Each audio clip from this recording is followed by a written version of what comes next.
সত্য কখনো চিরকাল চাপা থাকে না। মিথ্যার পাহাড় যতই উঁচু হোক না কেন, বিবেকের তাড়নায় তা একদিন না একদিন ধসে পড়েই। বিশ্বকাপে আর্জেন্টিনা বনাম মিশরের মধ্যকার সেই কলঙ্কজনক এবং চরম প্রহসনের ম্যাচের কথা নিশ্চয়ই আপনাদের সবার মনে আছে। যে ম্যাচে রেফারির নগ্ন পক্ষপাতিত্ব, মিশরের নিশ্চিত গোল বাতিল করা এবং শেষ মুহূর্তে সালাহকে করা ফাউলের পেনাল্টি না দিয়ে উল্টো আর্জেন্টিনাকে জয় উপহার দেওয়া নিয়ে পুরো বিশ্ব ক্ষোভে ফুঁসছিল। সেই চরম অবিচারের পর সবাই যখন রেফারির মুন্ডুপাত করছিল, তখন পর্দার পেছনের আসল সত্যটি ছিল সবারই অজানা।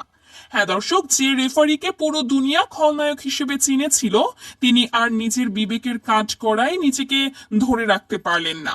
রাতের পর রাত নির্ঘুম কাটিয়ে অনুশোচনার আগুনে পুড়ে শেষমেশ সামাজিক যোগাযোগ মাধ্যমে সরাসরি লাইভে এলেন সেই রেফারি। আর লাইভে এসে অঝরে কাঁদতে কাঁদতে তিনি এমন এক ভয়ঙ্কর এবং গা শিউরে ওঠা সত্য ফাঁস করলেন, যা শুনে আজ পুরো ফুটবল বিশ্বের ভিত কেঁপে উঠেছে। তিনি জানালেন আসল খলনায়ক তিনি নন, বরং তিনি ছিলেন দাবার গুটি মাত্র। লাইভ সম্প্রচার শুরু হওয়ার পর স্ক্রিনে যখন রেফারির মুখটি ভেসে ওঠে, তখন তাকে দেখে চেনার উপায় ছিল না। চোখ মুখ ফুলে আছে, চেহারায় চরম হতাশা আর অনুশোচনার ছাপ। ক্যামেরার সামনে বসার কয়েক মুহূর্ত পরে তিনি অঝরে কাঁদতে শুরু করেন। দুই হাত জোর করে কান্নাজড়িত কণ্ঠে তিনি পুরো মুসলিম বিশ্বের কাছে ক্ষমা চেয়ে তার স্বীকারোক্তি শুরু করেন। তিনি বলেন, আসসালামু আলাইকুম। আমি প্রথমেই আপনাদের সবার কাছে, পুরো বিশ্ববাসীর কাছে এবং বিশেষ করে মিশরের কোটি কোটি ভক্তের কাছে ক্ষমা চাচ্ছি। ওই দিন আমি মিশরকে হারাতে চাইনি। সালাহ বা মিশরের কোনো খেলোয়াড়ের প্রতি আমার ব্যক্তিগত কোনো আক্রোশ ছিল না, কিন্তু আমি ছিলাম অসহায়। আমাকে ওপর থেকে কঠোর নির্দেশ দেওয়া ছিল যে যেভাবেই হোক আর্জেন্টিনাকে জেতাতে হবে এবং মিশরকে হারিয়ে টুর্নামেন্ট থেকে বিদায় করতে হবে। রেফারির এই একটি কথাতেই যেন পুরো ফুটবল দুনিয়ার আসল চেহারাটা নগ্ন হয়ে পড়ে। তিনি কাঁদতে কাঁদতেই বলতে থাকেন কিভাবে ফুটবলের এই বিশ্ব মঞ্চকে একটি বাণিজ্যিক নাট্য মঞ্চে পরিণত করা হয়েছে। তিনি ফাঁস করেন যে ম্যাচের আগেই তার কাছে কর্তৃপক্ষের উচ্চ পদস্থ কর্মকর্তাদের কাছ থেকে কড়া বার্তা এসেছিল। তাকে পরিষ্কার জানিয়ে দেওয়া হয়েছিল যে আর্জেন্টিনা যদি আগেভাগেই বিদায় নেয়, তবে আয়োজক এবং সম্প্রচারকারী প্রতিষ্ঠানগুলোর কোটি কোটি টাকার লোকসান হবে। ফুটবলের ব্যবসায়িক ভ্যালু ধরে রাখতে যে কোনো মূল্যে মেসিদের ফাইনালে দেখতে চায় তারা। রেফারি তার লাইভে অত্যন্ত আক্ষেপের সাথে বলেন, আমাকে হুমকি দেওয়া হয়েছিল যে আমি যদি তাদের নির্দেশ অমান্য করি এবং নিরপেক্ষ বাঁশি বাজাই, তবে আমার ক্যারিয়ার তো শেষ হবেই, এমনকি আমার পরিবারের এবং আমার নিজের জীবনের নিরাপত্তাও হুমকির মুখে পড়বে। আমি নিজের ক্যারিয়ার আর জীবনের ভয়ে সেদিন নিজের নৈতিকতাকে বিক্রি করে দিয়েছিলাম। আমি একজন মেরুদণ্ডহীন কাপুরুষ।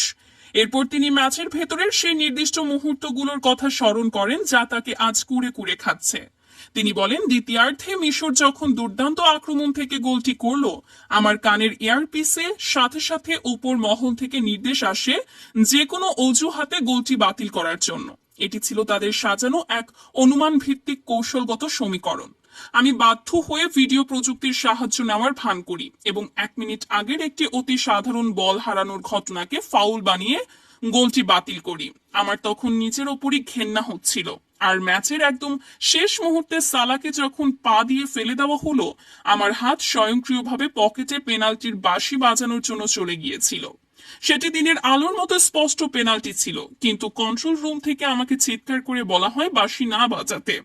চোখের সামনে একটি মুসলিম দেশের রক্ত পানি করা পরিশ্রমকে আমি নিজের হাতে গলা টিপে হত্যা করেছি।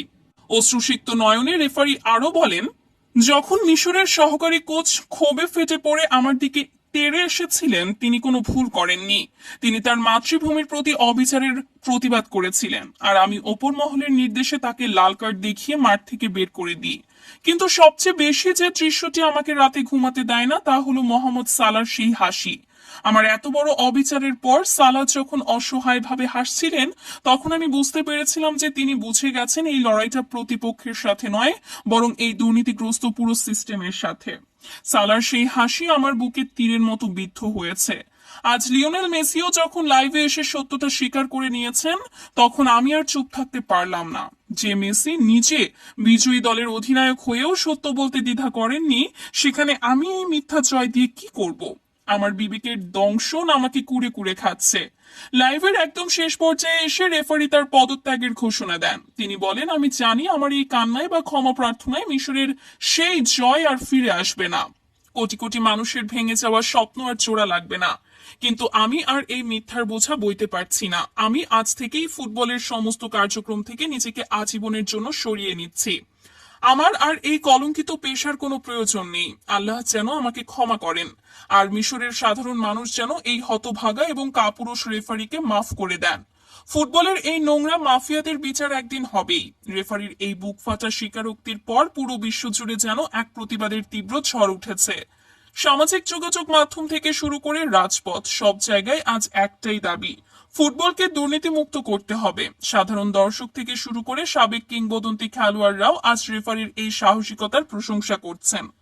আবার একই সাথে কর্তৃপক্ষের এই নোংরা রাজনীতির চরম সমালোচনা করছেন। অনেকেই বলছেন এই একটি মাত্র ঘটনা বিশ্ব ফুটবলের ইতিহাসে সবচেয়ে বড় কলঙ্ক হিসেবে লেখা থাকবে। মিশরের মতো একটি দেশ যারা নিজেদের সীমিত সুযোগ সুবিধা নিয়ে এতদূর পর্যন্ত লড়াই করে এসেছিল, তাদের সাথে এমন নির্মম তামাশা কোনোভাবেই মেনে নেওয়া যায় না।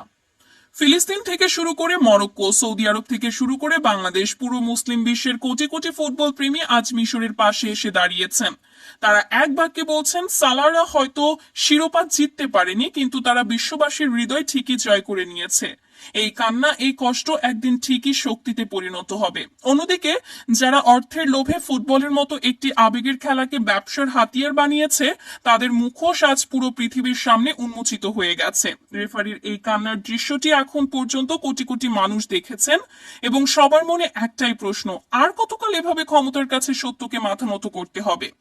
যে খেলাটি মানুষকে এক সুতোয় বাঁধে, সেই খেলাটিকেই আজ কিভাবে বিভেদ আর দুর্নীতির অস্ত্রে পরিণত করা হয়েছে তা ভেবে আজ সবাই স্তম্ভিত।